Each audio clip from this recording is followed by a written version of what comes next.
Welcome to the A+ EdTech Podcast, the monthly podcast that discusses everything education and EdTech. My name is Ashley McBride, and I am your host. In this episode, we speak with Tavia Clark. Tavia is a digital innovation coach at the Friday Institute, which is a part of NC State's College of Education. Tavia travels across North Carolina, providing professional development for schools to support digital teaching and learning initiatives.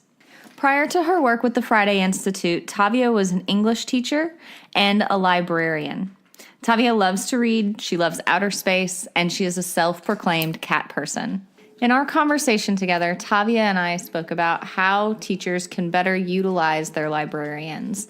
I hope you enjoy our conversation. I was looking at your Twitter. What is year of YA? Oh, okay. So I would love to talk about that. So my friend Molly Holloman and I, she's like one of my best friends. She's a librarian at the beach at Manio Elementary School in the Outer Banks.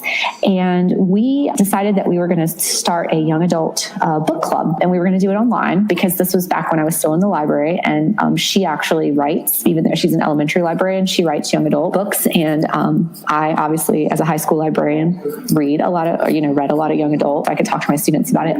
And so we just decided we wanted to start a book club. And I don't know if you're familiar with Jennifer Lagarde. So she and Jennifer Northrup. Right. So they were starting, they were starting Two Gens around the same time that we were going to start Year of Young Adult. And so they had their model. And so Molly and I decided that we just wanted to start something a little bit different. We decided that we were going to start a young adult book club where we would pick a theme, a monthly theme. And then we would do a blog post about the theme and we would list some resources where you could find book lists, but everyone could choose their own books that they wanted. So you wouldn't necessarily be reading the same books as anyone else. And then we would have a monthly Twitter chat. We would, it was about 5 or 6 questions that dealt with the theme. And we would all talk about all of our books in reference to whatever the month's theme was. And most questions tend to be, it's not like quotes from books. It's nothing like that. It tends to be more about like issues. October's was really funny.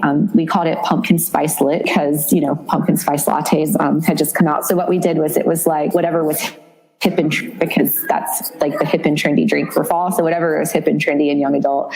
And so we just talk about things like how do we sell young adult to students? How do we advocate for what things they need to see in young adult literature. So like, what is not being written about enough. We talk about ways to share literature with students or to encourage students to write on their own and, to share their stories, how to link students with authors, how to promote literature in your classroom or your library. We do have a lot of educators that chat with us, but it isn't all educators. We try to keep it kind of education focused because that's what the angle we're coming from. And we don't have a huge following, but we do, we get maybe like 10 people or so. I mean, we've had like up to like 30 people and like people from different countries, that have joined it, over time. And I think we've been doing it for like 2 or 3 years now. Like I can't even remember. It's really, really fun. I was an English teacher, so I love the idea of a young adult book club because I've read a whole bunch of young adult novels and stuff.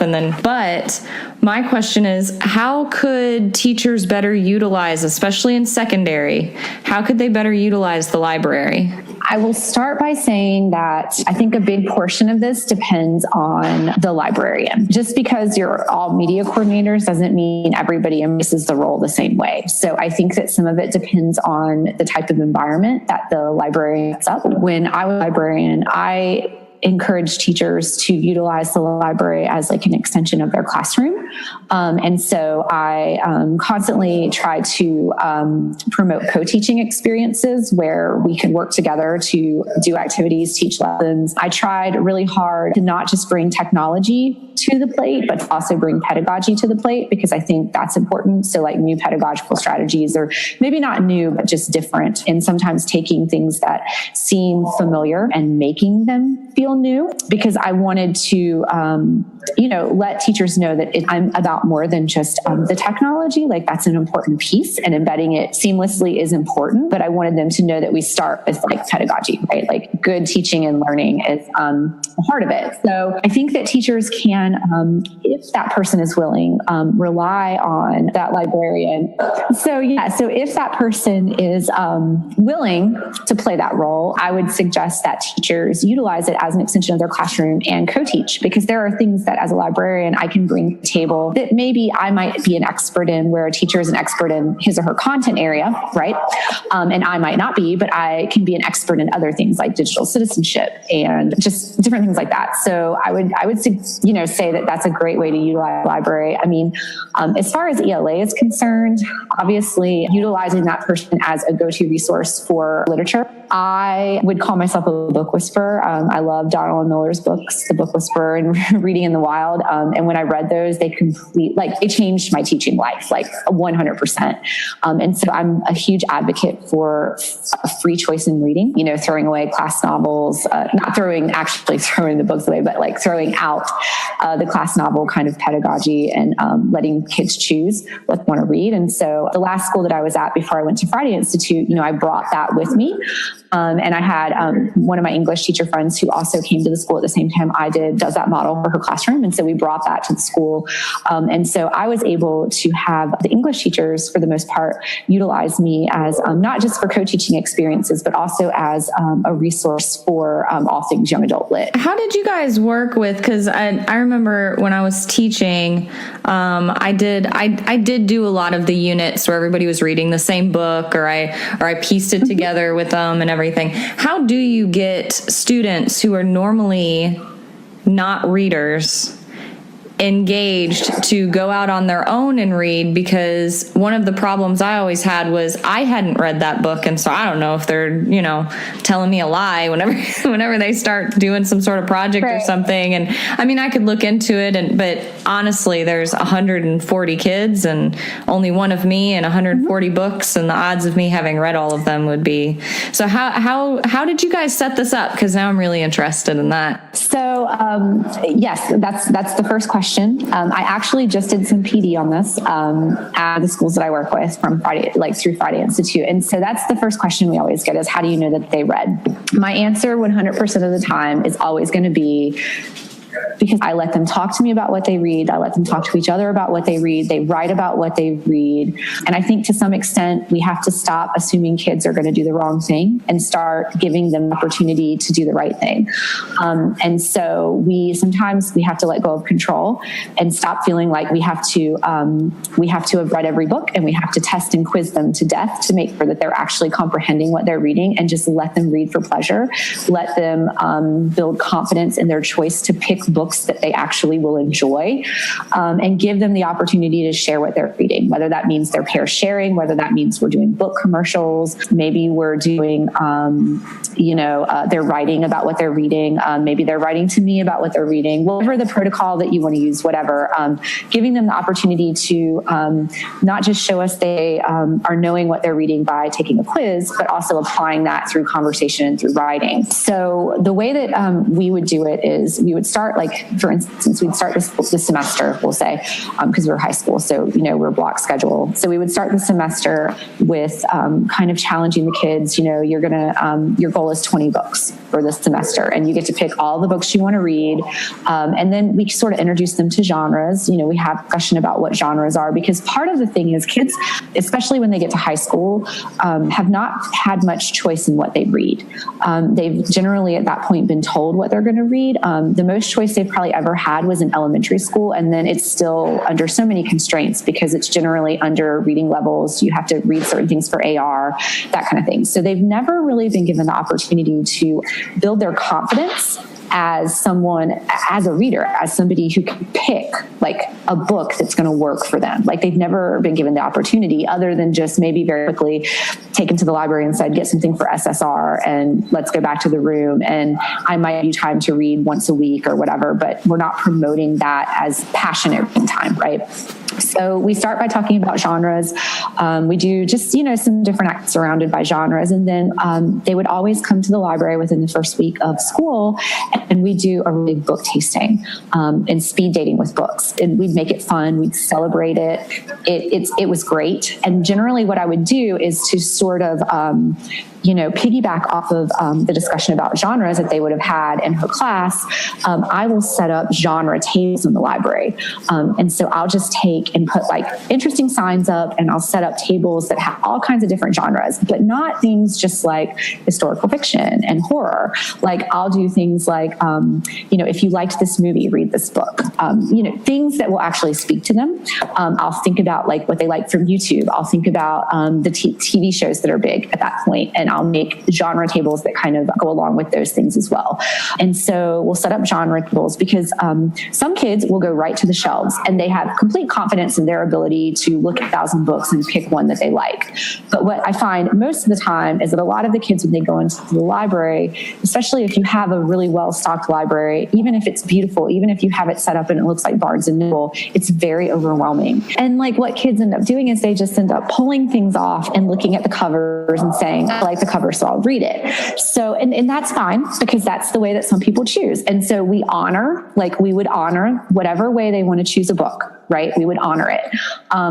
But we set up the genre tables because for a lot of kids, that makes it a little less overwhelming. It scaffolds it a little bit so that they feel like they can go right to where they feel comfortable. And so we kind of close the whole library off and, just let the class in there and it becomes their space.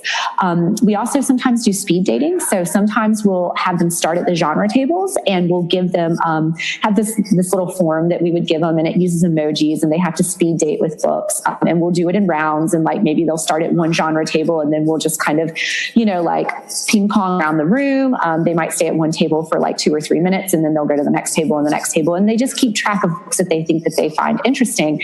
And then at the end of the speed date, they go back and they have a real date with the book that they liked the most. And the high school kids love that. I mean, you can use the dating analogy obviously with them, and they love the emoji thing. It's really cute. Do you give students some sort of guide when they're doing the speed dating? Because I'm picturing some kids might, just be flipping through. They might look to see how many pages are in it. Because like you said, they have this, at least in the beginning, they have this preconceived notion that I don't want too many pages, or I don't want tiny words. So do you give them some sort of guideline for how to speed date? So what we do is we 100% scaffold, and we have discussions about everything. So we talk prior to them coming to the library. I generally will go in her class as we're having the genre discussions. We will also talk about how we choose books, and we'll have that discussion. And so I'll be honest, like, this is how I choose books. Like, if I'm overwhelmed, I look at the cover, and if the cover looks good, I might read the back. And sometimes I don't even read the back. Sometimes I'm just like, oh, the cover looks good, so I'll try it. And we talk about how we choose books, and we talk about the positives and negatives of choosing books certain ways. And we just have very real conversations. And we tell them, if you know that a 500-page book is not where you need to start, don't choose a 500-page book. It's okay to choose a 100-page book. If that's what you need as a reader, then start there, and that's fine, right? Because part of what we're trying to do is not only give them confidence in their choice to choose books, but we're also trying to help them build reading stamina, right? Because that's what's going to help them in other endeavors, like the nasty testing word, right? So like, we want to give them reading stamina. We want to create passionate readers who literally can read anything and stick with it. Because they're not always going to be able to read what they choose. So we do have conversations about that. While they're speed dating, the form kind of scaffolds it a little bit for them. They don't get much time. It's very quick. So if I have a genre table, I might have 20 books on that table. They're only going to get like 2 minutes at that table. So they're not going to be able to look at everything. And what they do is they pick 1 or 2 books while they're at that table, write down the title, the author.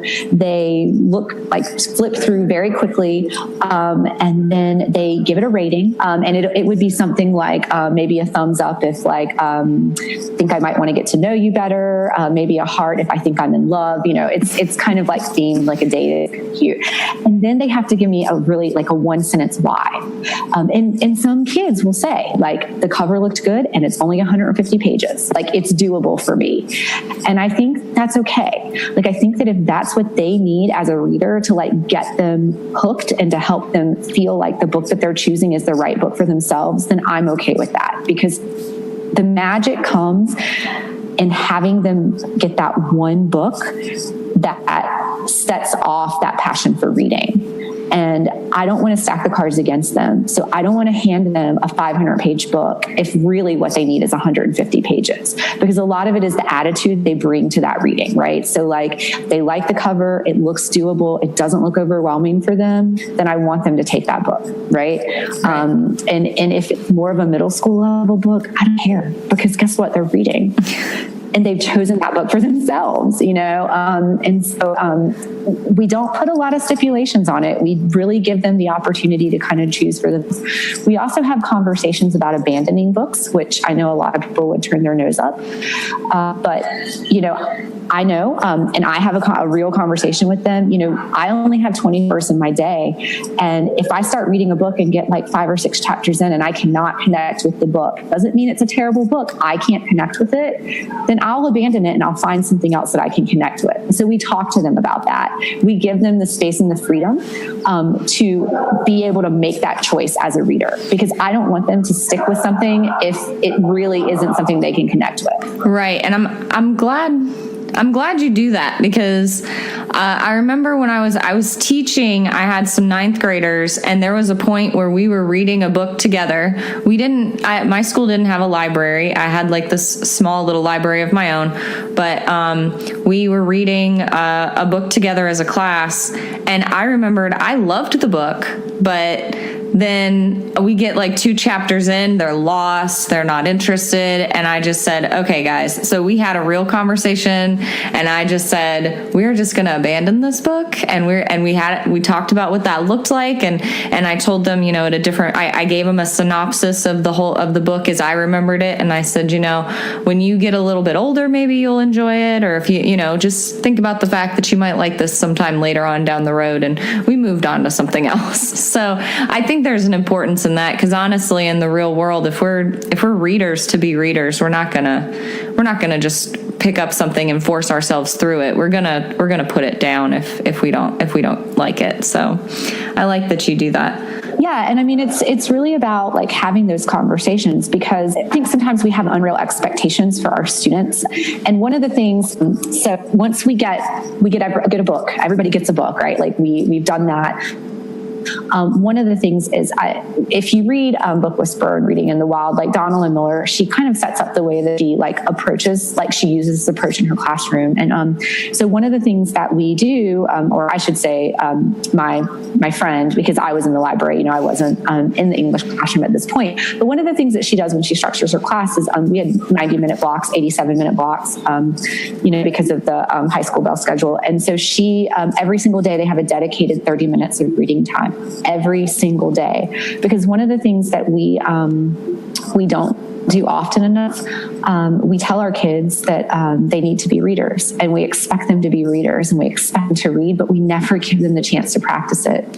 And it's like when I read her book and I thought about that, it blew my mind, because I thought, how rarely I ever gave in my English classroom. I rarely gave my kids time to actually like dedicated time in class to practice reading, like to read, because we were too busy doing, synthesizing and analyzing the literature, or doing grammar, or doing vocabulary, or doing writing, and we didn't make space and time for actual reading. So that's one of the things that every day she does. They get 30 minutes of reading time, and she may stop them at about 25 minutes, and then they'll generally write down real quick. They have like a reading log where they just put like where they stopped, so they'll remember the next day. And they might do pair shares, they might do book talks, they might do book commercials, they may just have a real quick like, hey, who wants to share something awesome that they read in their book? And one of the things that does is it starts to create a community of readers. It's very important as well, because we never give kids time to read, and we also never give them time to talk about what they read, and not like, I don't mean like we're reading a whole class novel, let's have a discussion with some questions that I put up on the board. I mean to talk about like what they like and don't like about their reading. I think that that's very important to kind of allow that time and space for that. And one of the things that was very interesting when we first started doing this years ago, we would do book commercials. And so basically with a book commercial, it'd be about a minute. The kids would be able to volunteer to get in front of the class, and they could share just kind of almost like a movie trailer. You share like a little bit about the book. You don't give everything away. You can do it at any point within the book. So you can wait till the book's over with. A lot of kids like to do that because that gives them more to talk about. But some kids that were really excited would do it like 3 times while they're reading a book. But one of the cool things that happened, and I actually have I have a video example of it's really cool. So we had these 2 girls in Honors English 2, 10th grade Honors English, that both read A Child Called It. And so they both finished it about the same time. They wanted to do a book commercial. But the interesting thing about the book commercial was that they, one loved the book and one hated it. Oh, wow. And so they got in, we gave them the opportunity to get in front of the class and to do a book commercial and together. And we gave the one that didn't like the book that freedom and space to talk about what she didn't like the book. And it was almost kind of magical because she didn't say like it was a terrible book or it wasn't well written. She got up and talked about, as a reader, for her, the subject matter was too difficult to digest. Mm-hmm. It hurt her heart. It made her feel bad. And she finished the book barely, but she didn't like it because it was too real. And so we saw when we allowed that to happen, it was almost as if the kids kind of became more empowered, right? They became empowered to be able to talk about what they don't like and what they're reading. And it was kind of magical. I mean, I think that that was a really cool moment in that class. Yeah, I remember reading that book. I was an adult when I read that book, and it's tough subject matter to get through. It really is. Right. We've talked a lot about how you worked with English teachers. What types of things could the math, science, or social studies teachers utilize the librarian for? Definitely co-teaching opportunities. I would say, I can only speak from my own experience and the kind of things that I would bring to the table, but I worked a lot with social studies history teachers in doing activities like written conversations, for instance, to break down hard texts, especially primary source documents and things like that. But any kind of co-teaching experiences or any type of inquiry-based learning experiences that you're doing, anytime when kids need to do research of any type or inquiry, they need to create questions. They need to look at the validity of sources, where to find things, how to determine whether a resource is actually what they need. Not just whether it's good or not, but whether it's what they need. Any of those types of things, I think, are great opportunities. Also, if you're planning on having them create a product of any type, and at any point that product is going to utilize technology, I think it's awesome to include the librarian in that. We generally tend to be like purveyors of ed tech, and we try to do, so I think that it's awesome if you can take advantage of that person in that capacity, because the things that we can do is, we can help you design things, but we can also model the use of those tools, and not just model the use of those tools, but model the ethical use of those tools. So if we're talking about creating something, especially like, let's say a video, for instance, model how to use the tool ethically by making sure that that is copyright free. We can kind of pull some of that digital citizenship stuff in there, things that classroom teachers might not be experts in because they're experts like in their content area. Anything with literacy strategies, generally most librarians are more than happy to help with that. So do you have any digital citizenship suggestions since you brought it up? I mean, sure. Anything you've done in the past? Well, so I can say that my first thing that I will suggest, and I actually said this to a group of like 60 teachers the other day in front of the superintendent. Of course you did. I would say that, of course I did, right? I would say that one of the things that we have to start doing is we have to start giving kids the opportunity to do the right thing and stop like closing off opportunities because we're afraid they're going to do the wrong thing. So we have to open ourselves up to allowing them to utilize tools. And like for older kids, that might mean letting them dive into the idea of using social media for activism or using social media in an academic way. I think that we have to model good digital citizenship by having tough conversations. So if I plan to do a Twitter chat with my kids, kids, or, maybe we're doing a discussion and we're going to have a back channel through a Twitter chat, then I need to actually model what that looks like. I need to bring Twitter up. I need to show them how I would respond to things. And I need to give them, we need to have some talks about like what, how we give each other feedback and what that looks like in 140 character, well, I guess 208 characters now. Model some of those good behaviors. I think they need to see it in action. We are doing research, and I try to always like model the use of online databases. Like, how do I look for things? How do I find the things that I need? How do I tell the difference between real news and fake news? I'm using images. How do you tell the difference between real news and fake news? That's the $1 million question right now, isn't it? Being able to understand bias. That's a really big thing. Like, and when it's okay to use something that has bias and when it's not okay. And, how we have to scaffold that in what we're creating, like what our product is. I had a teacher who he had tried Twitter before. So he was having a political discussion, or he had students who were running for president in his class. And so he had this big political campaign going on, and he allowed them to use Twitter, and they set up a hashtag, and he had never used it before, and he was letting the kids kind of run with it. And then some posts came up in the middle of the night that he didn't see until the next morning that were not appropriate. And then, of course, he was able to get them pulled down and all of that. So he was really gung shy. So one thing that we did, gun shy, not gung shy. So one thing that we did was I suggested he open a brand new Google Classroom and allow students to post and reply to each other as a way to kind of start that conversation before they move in. He said it was good. Like the kids were, and it also allowed him to invite students from other classes.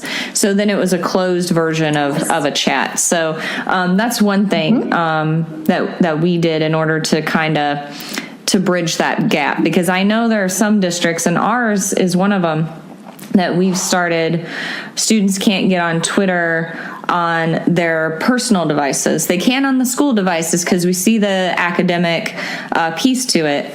But on their personal devices, mainly because they're on it all the time, and the bandwidth with so many students and so many devices, if every single cell phone plus every single laptop is on streaming on Twitter, because some of those videos just play on their own, and it just eats the bandwidth. We had kids last year who were kicked off of tests because the bandwidth was just maxed out, and it became a problem. So we had to find a way to par that down a little bit. But I think there's ways around it. If teachers aren't comfortable, they can find a different way to. Yeah, great. And I think that's an important message. And when I work with schools and districts, because I'm on Twitter all the time, Twitter has been a game changer for me professionally. And so I'm, always preach Twitter and how wonderful it is and all of that. But I understand that some people do have reservations. And I totally get it.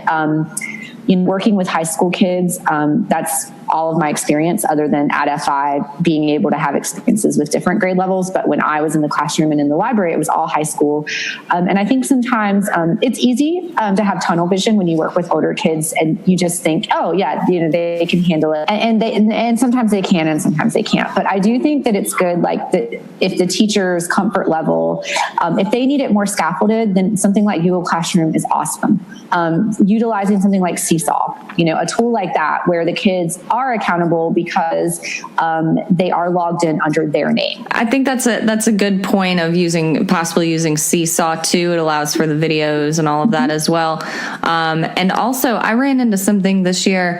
A student's parents didn't want her to have a portfolio online, like didn't want her to have anything online, and it gets kind of hard whenever you're trying to do student portfolios and you're trying to do blogs and you're trying to do all these things, and then there's this stop of no, I don't want anything. Like, I'm hardly comfortable with the Google account the school's making them have. So that's another consideration, is trying to find a way around to make parents comfortable, because I know that if my kids, and they're really young, they're not on social media yet, but I just can't imagine. I know their inability to see something as a bad idea now. I can't imagine what it's going to be in middle school when they've got a phone in their hand, and they have little toy phones and stuff right now that they snap pictures and they send text messages, and oh goodness, so. Well, and you're totally right. Like, and I think that part of the problem is that we are so quick to say no to everything, because, and not because we don't want them to have experience, but because we want to protect them. Mm-hmm. And we don't just want to protect them from other people. We want to protect them from themselves, and so sometimes it's easier when we're talking about thousands of students in school. It's much easier to just say no than it is to do the hard work and have the hard conversations that allow them to make the right choices. And so I think that it's about taking something that is so familiar to them. I mean, they use social media from such a young age. And even though little kids generally are not using social media, they know what Instagram is. Like, right. My niece and nephew know what Instagram is. They don't have Instagram accounts, but they know their mom does. And they know that their aunt does. And, they know that I post on there. And so I think that one of the things that we have to do is to start sort of changing the narrative and having them understand that, there's different uses for these tools. And when we just say no all the time, we're never giving them the opportunity to use these tools in a way that's amplifying their voice for a different reason, whether it's to tell their story, or whether it's to talk about the thing they're learning, or whether it's to have opinions about things that in the world or in society matter to them, to take a stand on something. I don't think we're doing enough to take advantage of the opportunity that some of those tools can have for that. And when they're little, obviously, it does mean starting analog, because they're just not, they're not off to use the tool, period. It goes against the tool's terms and agreements, right? Most right. of those tools, you have to be, at least 13 mm-hmm. or so before you, right, it's usually 13. And so it does mean maybe starting in an analog way. And maybe it's not mimicking Twitter, but maybe it's teaching kids how to give each other actionable feedback that is more than just criticizing ideas, or is more than just saying that's awesome or that's great. Maybe it starts with having discussions about how we talk to each other about the work that we're doing, or about the opinions that we're having. And I think that, we just have to kind of take better advantage of the opportunities that the technology gives us. Look at it as a way to teach them important and valuable skills while they're young. Because I'm going to be honest with you, if they're going to make a mistake, I'd prefer for them to make a mistake when I'm there to help talk them through it, or when I'm there to help them make sure that they grasp the lesson from that mistake, rather than them make a mistake when they're 18 or 19 and there are serious repercussions for their mistake. Not that the repercussions in high school wouldn't be serious, but they have some scaffolding built in there. We can actually have some conversations with them about what they've done, and how we could fix it, or what we could have better. I love that you brought up, and I'm actually reading a research study on feedback, on peer feedback, and it was a group of adults that were giving feedback to each other as part of a class. So the first 6 weeks, the professor gives all the feedback, but he models it for them, and to even have to do that for adults, and then they talk about in there how the adults were uncomfortable because they felt like either they weren't qualified, or they didn't feel comfortable giving feedback to somebody else that was in their class, that they'd rather the professor do it. I think you have a really good point of how we could utilize social media to train them how to provide good, positive and complete feedback, as opposed to, like you said, this is awesome, or I didn't like this, or I disagree with you. And another point is, I think we need to be training, and this is a conversation my husband and I were having this afternoon. We really need to be training kids how to disagree with each other in a way that they feel it's okay that someone disagrees with them. And it's not, I think, and what you were saying about having them explore their own books and explore social media and allowing them to come up with some of their own things, but then also have that disagreement, like the two girls with the child called It. Because if we keep hammering students in this testing society that we're in, that there's only one right answer, and if you don't get it right, you're wrong. That's not the way we live in. That's not the world we live in. We live in a gray world, not black and white. Well, and that's another thing is, like, I think it's, I'm going to just say that I think it's our duty. I mean, as educators, like, we have kids sometimes longer than their parents had them. You know what I mean? Like, we have more opportunity to talk to them in their day than sometimes their parents do. And I think that we have to teach them what discourse is. We have to teach them how to agreeably disagree. And the fact that, they can do that in a way where, we can take emotion out of it. And we can, we can look at it as a discourse as opposed to looking at it as a disagreement, right? And I don't know what the perfect answer is for that, but I do know that I think social media and the idea of social media and the fact that they're very comfortable with it and that they're using it already, I just think it gives us a very good platform to start talking about what discourse is. And it also, with what's going on in our world, I think there's plenty of examples of what discourse isn't. And so I think, that we have to be utilizing like the tools that are around so that we can teach them how to have discourse. And they're only going to, it's only going to be positive impact by getting them to understand that they can talk to each other and they can take criticism, and it doesn't mean that you have to be emotionally charged afterwards, right? So what was your absolute favorite lesson that you've co-taught with a teacher? Probably with that same English teacher. She is like one of my like teacher best friends. And so we taught English 2 together for a while before I moved to the library. So I would say she always does a big inquiry-based learning project on humanities. And so throughout the world, because it's 10th grade English, it's world lit. So I think probably that particular inquiry project, which has different iterations each year depending on the group of kids, because you have to kind of approach inquiry-based learning differently depending on your kids, their level and, all of that. But it's really fun. We kind of approach it the same way that we do with any kind of book of choice. We will set up the library and instead of genre tables, we'll pull out books that deal with inhumanity. And this could be anything from historical fiction to memoir and autobiography, to nonfiction, to graphic novels. We just pull anything that deals with inhumanities because the way that we approach it is the book is really just the catalyst for whatever it is that they're interested in and that they want to learn more about. So the book is not the research. The book is the trigger for the question that they'll go and research. So we're okay with them reading something that's fiction or like that's loosely based on like historical fiction that's based on real events, because it's more about getting them interested in something. So for instance, let's say they read a book, like Sold. I don't know if you've heard of that book. It's kind of like a middle school book. Let's say they talk about human trafficking. So whether the book is fiction or not, that issue is a real issue.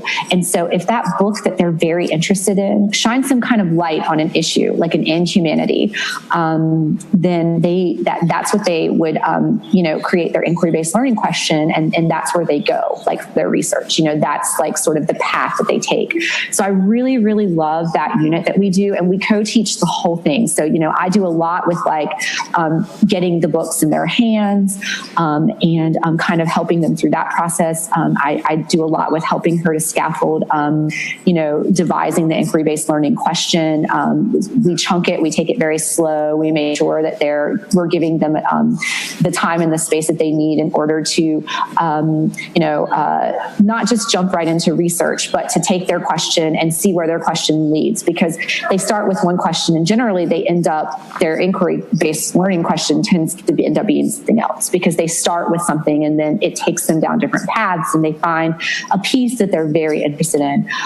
I do a lot with when they started doing research, like helping them write thesis statements. So I got to kind of play the English teacher a little bit, which was really fun. And when we moved into the actual research portion, I got to show, I do a lot with showing them where to find resources, like what the database. I mean, a lot of kids, like, they don't know what a database is. They don't understand the value of using a database as opposed to just going to Google and, just typing in human trafficking and seeing what you get. So I get to show them some different resources, get to help them do annotated bibliographies, which is really fun. And that's probably like the dorkiest statement ever, but that's always really fun, because I like making them think about the intention behind a resource that they're choosing to use. And generally it culminates in a multimedia presentation. And that looks different sometimes for different kids, but it's really fun because I get to go over with them kind of what a good presentation looks like, and what it doesn't look like, and how you can capture your audience and those types of things. So that's probably like my favorite things, because it was long. It takes a long time. We work in written conversation. I mean, there's just a lot of different things that I love that we get to work in, a lot of different pedagogical strategies that she lets me be a part of. And so you really get to connect with the kids too. You get to build relationships, because when you work with them, once or twice a week for a couple of months, they kind of become your kids too. So I love that we're having kids think about something outside of their own lives, and a lot of times kids don't realize, what's going on in the world until they start reading about it or they start doing some research on it. So it's always nice to see like kind of the light bulbs go off when they realize that there are children, a lot of times, because they will end up doing things that affect kids, right? Because they're kids. And when they start seeing that there are some things going on that they had no idea, they start to become passionate about things. And that's always really great. I think books are a fantastic way. I used to tell my students all the time that books allow you to experience something there's no other way you can experience. Yeah, because books are windows and mirrors, right? So they're mirrors to help us see ourselves, right? To help us see ourselves and know that we're not alone in situations. And it's also windows. They illuminate us to things that are going on outside of ourselves. And so I think that it's really important to allow books to be a catalyst for that. So, well, thank you so much for coming on and talking to me. So if anybody wanted to find you, how would they do that? Like, what's your Twitter handle? What's your website? I'm very active on Twitter. So if you want to find me on Twitter, it's just Tavia, Tav as in Victor, IA_Clark, just my first and last name. Same on Instagram. My website is just taviaclark.com. It's not super duper exciting. I have a couple of things up there that I've written, and I'm trying to write more, so I'm trying to get better. I'm actually working on a piece right now that's going to get published soon on written conversations and some of the work that we did through DLCN with the Institute on that. So, that's how they can find me, and I'm just Tavia Clark on Facebook. So, all right. Well, I like your blog. I was on it before we started talking, which is how I found that year of YA thing that you were doing. Yep. So, and if anybody wanted to join that, could they? Yes, anyone can. You can we have a shortened link for it. It's just bit.ly/year of YA. And so it'll take you to the blog, and we have a post every month for what we're doing, and we invite anyone to join Twitter chat. Generally, like Tuesday or Wednesday of the month. So anyone can join in. The theme is up there. You can read one book, you can read 10 books, you can read no books. The way that we set up the chat is really great. That you always have something to say, like even if you didn't read the book, because we talk about generally we talk about bigger issues and how how we help students deal with issues or promote issues or whatever. So you can join even if you're not a huge young adult reader. All right. Well, thank you so much. You're welcome. Thank you. I'd like to thank Tavia one more time for taking the time to talk to me. I had an amazing time talking to her, and there was so much good stuff. I really had a hard time editing this episode. So I'm hoping Tavia will be able to come back and talk to me again, maybe in some bigger group conversations or even just one-on-one with some other topics. If you want to find all of Tavia's information, her website, the year of YA, go to aplusedtech.com, and all the information you need will be found in the show notes.